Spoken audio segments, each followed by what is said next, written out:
Hello, folks. Welcome back. Chris in Central Pennsylvania. Something needs to be addressed. Viewers have been talking about a post on Facebook that I was unfamiliar with, but I have seen the post now. And my intent here is not to start some sort of dispute or argument with whoever the person is, so I'm not going to mention who it was, but I am going to mention some of the comments that were in this particular post about the refugee program in the United States. And I'm going to make a general statement. This post offers no evidence, no individual information about all the claims that are being made here. And while some of the claims being made could very well, in fact, be true, without information about where it is or who it is or what agency is involved, it's really hard to assess this.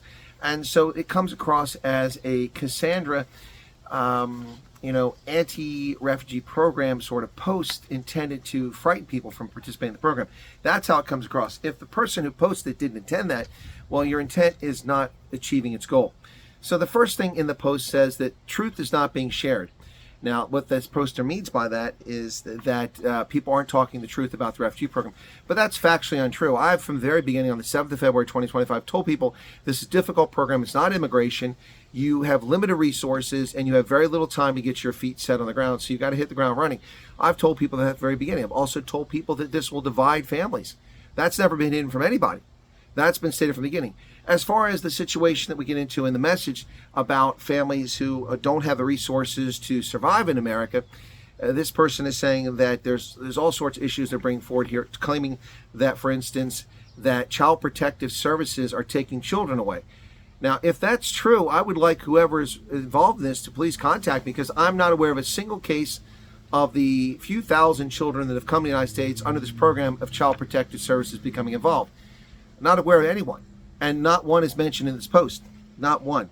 And as far as the truth not being shared, a different content creator started reporting in November about problems with the refugee program and agencies. I took care of people's issues and solved them for them before that. But then in January, on my trip to Rochester, I uncovered pervasive abuse and fraud in Church World Service, Rochester, and I report on that. Then the Free Press, Battle and Rally ran a story about this, a major media outlet in the United States. It was followed up twice on CBS News, covering the same story.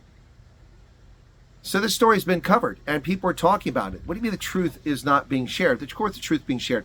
But the claim here is that families are facing evictions. I know of one family in Tampa who is in jeopardy of eviction. I know of others who were threatened with eviction, but that was overcome. And children are being removed. Well, are facing removal. That's simply not known. There's no evidence of that anywhere. So I don't know where they're getting that story from. Now, this person injects their opinion, which is their right. They believe before the year is over that a devastating number of refugees will face homelessness, hunger, untreated illness, and total financial collapse. I find that puzzling, to say the very least, because I know very well of multiple families who've received medical care here, gotten cancer treatment, got treatment for Lou Gehrig's disease, all kinds of issues taking place. So I'm not really sure where that's coming from. And they're saying that children may be drawn into state systems simply because their parents are brought in circumstances that are never realistically equipped to survive. But see, that's utter nonsense. We have taken in millions of refugees, and they've survived. And people who don't speak English, and people who aren't hard workers, who've come from broken countries, where they never even experienced electricity or escalators or airplanes, yet they seem to survive. And 75% of Somalis are still in public assistance years after being here. So I don't understand what you mean they're not equipped. And then here's a comment. You cannot encourage vulnerable people to leave behind their country. No one's encouraging anybody to leave South Africa. I've been very clear about that from the outset. I do not encourage any South Africans to leave their country. I find it heartbreaking that you must leave. At the same time, I don't mislead people and tell them not to leave the country. That's your decision, a difficult decision you must make. As I said from the outset, this will divide families. It's up to you to make that decision. And the person is saying every fragment of familiarity they possess only to place them into one of the most economic, unforgiving housing and healthcare environments in the modern world with insufficient long-term support. Well, that's just hyperbole and propaganda. The most unforgiving housing and healthcare environments, utter nonsense. Utter nonsense. I just covered some of the cases of people who've gotten healthcare here far superior to what they got in South Africa. And economically unforgiving housing markets, that's the world over. It's ridiculous. What exactly were you expecting? A palace to be handed to you? That is not compassion. That is recklessness administered through bureaucracy. Well, again, that's an opinion, but not supported by any cases mentioned here. Many Afrikaners arriving here believe they were coming towards security and opportunity. Well, they are. And I can point to hundreds of cases of families who've arrived here who are succeeding. Instead, they are encountering crushing rent, inaccessible Medicare, weak support systems, silence from agencies that were meant to guide them, and an economy that can destroy a family financially within months. Well, the only part of that I'm buying into is the agencies that were supposed to support them. We've come across a number of cases of agencies not doing their job, and that's a fair comment. But folks, there's nothing here to support any facts. This is hyperbole and opinion. And while some of it may be accurate, there's nothing to go off of here. This is meant to discourage people from coming here. There's no solution offered here. There's no instance of any situation or any particular case, not even a town mentioned, where this may be happening. I can tell you where someone was nearly evicted, and that's in Tampa, Florida. I'm aware of that.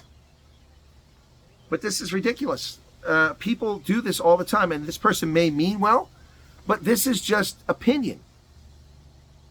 No, nothing to substantiate this. So how can anybody make corrective action or address this when it's just an opinion? People are entitled to their opinions. But this is meant, from my perspective, to frighten people from participating in the program. That's unfortunate. You shouldn't be doing that. And this person may very well be proven to be correct by the end of the year. We shall see. But again, this is an opinion. I'm here to tell you, from my opinion, my experienced opinion, my informed opinion, and my experience traveling around the country, that the vast majority of South Africans who come over this program will succeed as they go along the program. Not just the end of the year, they're already succeeding. Jobs, vehicles, permanent housing, university education for family members. It's happening all over the country. Some people are struggling because of these agencies. Also because the handouts have been stopped. The gravy train has been stopped. You don't get food stamps anymore unless you're a green card holder or you're a citizen. You don't get some of the other things that were handouts given to other people. That's just the reality. So make that decision. If you don't want to come here, don't come here. But people that make that decision about whether they want to come here or not because they're not going to get handouts aren't real refugees. They're not suffering from racial persecution. Their life is not in jeopardy. Their livelihood is not in jeopardy. Otherwise, they wouldn't hesitate to come regardless of the circumstances. Who is unsafe here? Who? No mention of that. See, people are losing sight of what the refugee program is for. The refugee program is not to give you a nice house and a job and a car. That's something you have to go get on your own. The refugee program is to provide succor temporarily and to provide refuge and safety and liberty. That's what it's all about. And that's what South Africans get when they come over here. Anyway, that's my take on it. Again, not trying to start an argument with anybody, but when you're going to post something like this, people need to think clearly. You can disagree with me. You can disagree with the poster. You can agree with the poster. You can agree with me. It's your call. But be informed. Don't be frightened off because someone says this is their opinion about what's going to happen when they don't back it up with any facts. All right? Best of luck out there. Cheers.